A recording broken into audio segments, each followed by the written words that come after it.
Hey, it's Beck here. I'm one of the nutritionists at Informed Health, and today's video is on how stress can cause fatigue. So I've been talking to a lot of my clients recently because there has been a lot of things happening in the last few months. It's left a lot of people feeling very flat and exhausted, and a lot of people have fatigue at the moment. So I thought it was a great opportunity to give some tips on and how stress can impact on fatigue, because a lot of people are feeling it. So a lot of people are feeling fatigued because it has been a crazy start to the year for a lot of people, and last year was a bit crazy too. So how does stress cause fatigue, and how does it impact on our body? So when we're feeling stressed, we release hormones like cortisol and adrenaline. These two hormones in the response to stress help us get through whatever we need to get through. So they're our fight or flight hormones. So you're either going to fight a tiger or run away. That's the design of these hormones. So they're quite big hormones that are responsible for giving us a lot of energy at that time. However, the overuse of these hormones, so if we're under a prolonged stress, the overuse of these hormones can make us feel quite fatigued. So a lot of people have heard of things like adrenal fatigue and how that can impact on their energy. So it's when we're under a prolonged stress and the use of these hormones over a long period of time, that's how it will start to impact on our energy.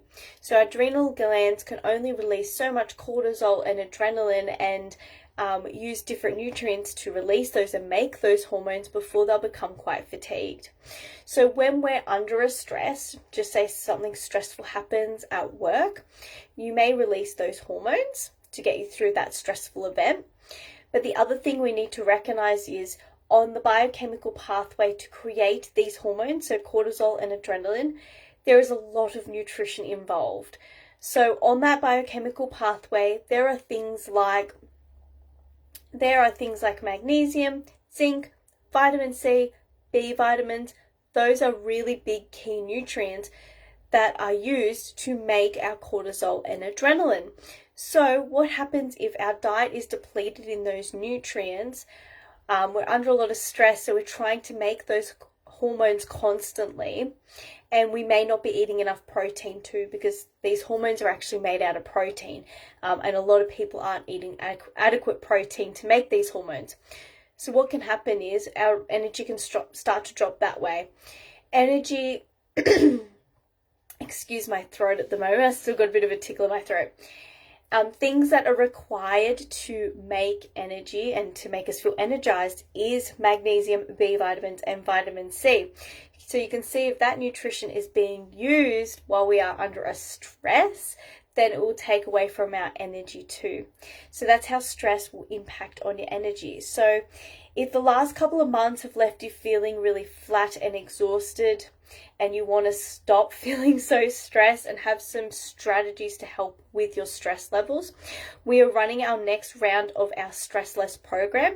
I'm actually going to put all the details in the very first comment. So if you want some information about that, I'm going to put the link, the timing of the program, so that's coming up soon in the next couple of weeks.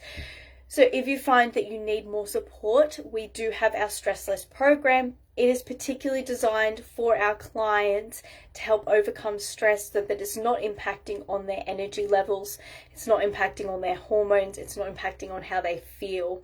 So with this program, it is a 6-week program run via a Facebook group, and we have videos at least twice a week. Sometimes we add in some extra ones to educate you on strategies to help with your stress so that you're not feeling flat and exhausted all the time, and you're not feeling as fatigued.